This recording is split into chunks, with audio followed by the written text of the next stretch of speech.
তো আমি অন্তর্বর্তী সরকারের কাছে আমার এই একটাই রিকোয়েস্ট থাকবে যে আপনি খুনিদের সঠিক আইনের আওতায় এনে বিচার করুন, যাতে আমার শহীদ ভাইদের যে স্বপ্ন ছিল, তারা যে শহীদ হয়েছে, তাদের স্বপ্নগুলো বাস্তবায়ন হোক।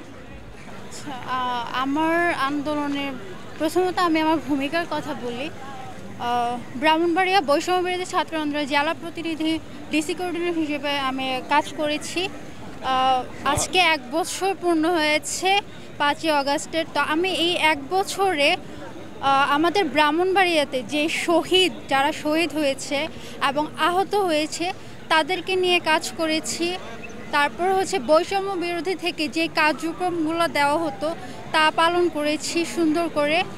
অ্যান্ড হচ্ছে গিয়ে বিভিন্ন সময় কেন্দ্র থেকে যে নির্দেশনা দেওয়া হতো তা পালন করেছি যথাযথভাবে।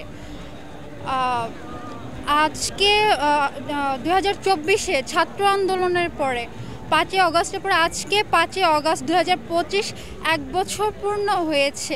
এরই মাঝে হচ্ছে গিয়ে আমার যে স্মৃতিগুলো আসে সামনে এখনও, এই পুরোটা জুলাই মাস জুড়ে আমার সামনে যে আমি যখন আন্দোলনে ছিলাম বা নেতৃত্ব দিয়েছি তখন যে পোস্টগুলো শেয়ার করতাম বা ভিডিওগুলো শেয়ার করতাম, ওইগুলো এখন আমার সামনে আসে। তো ওইগুলো দেখলে আমার কাছে মনে হয় যে আগে যে আন্দোলনের সময়টা যে কতটা কষ্টকর ছিল, ফ্যাসিস্ট হাসিনা যে কতটা নির্মমভাবে আমাদের উপর অত্যাচার করেছে, ছাত্র ভাইদের উপর, বোনদের উপর এইভাবে নির্মমভাবে অত্যাচার করে তাদেরকে যে মারা হয়েছে।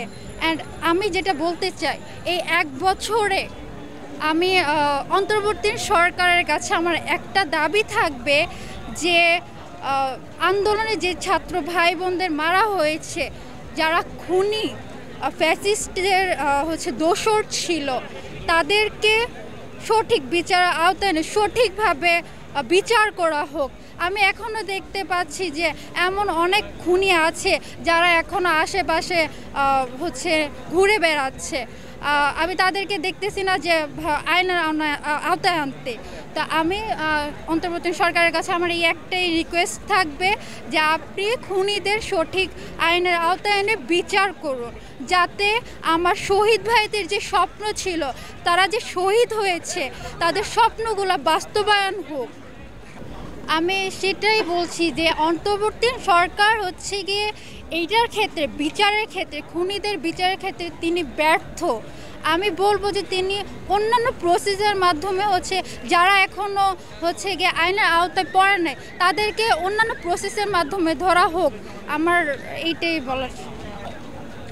এটা আপনি বলতে পারেন সরকারের ব্যর্থতা আছে, এখানে দলীয় ব্যর্থতাও আছে।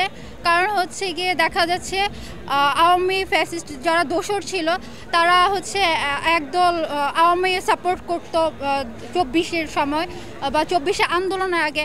এখন দেখা যাচ্ছে যে যেহেতু আমরা নতুন স্বাধীনতা পেয়েছি, অনেকেই গিয়ে এখন আপনি বিএনপি বলেন, জামাত বলেন, শিবির বলেন বা এনসিপি বলেন, যে প্রত্যেকটা দলেই দেখা যাচ্ছে কিছু না কিছু আওয়ামী ফ্যাসিস্ট বা দোসরদেরকে দেখা যাচ্ছে তারা গিয়ে তাদের পরিচয় লুকিয়ে বা যে কোনোভাবে হোক তারা অংশগ্রহণ করেছে ওই দলগুলোতে। তো আমি এটাতে গিয়ে সরকারের ব্যর্থতাও বলবো, এখানে দলীয়ভাবে ব্যর্থতাও বলবো। আমার নাম মেহেরুন্নেসা মুনিয়া। আমি ব্রাহ্মণবাড়িয়া বৈষম্য বিরোধী ছাত্র আন্দোলনের জেলা প্রতিনিধি ডিসি কোঅর্ডিনেটর হিসেবে কাজ করেছি। আচ্ছা, আমি বৈষম্য বিরোধী ছাত্র আন্দোলনের ব্রাহ্মণবাড়িয়া সমন্বয়ক ছিলাম।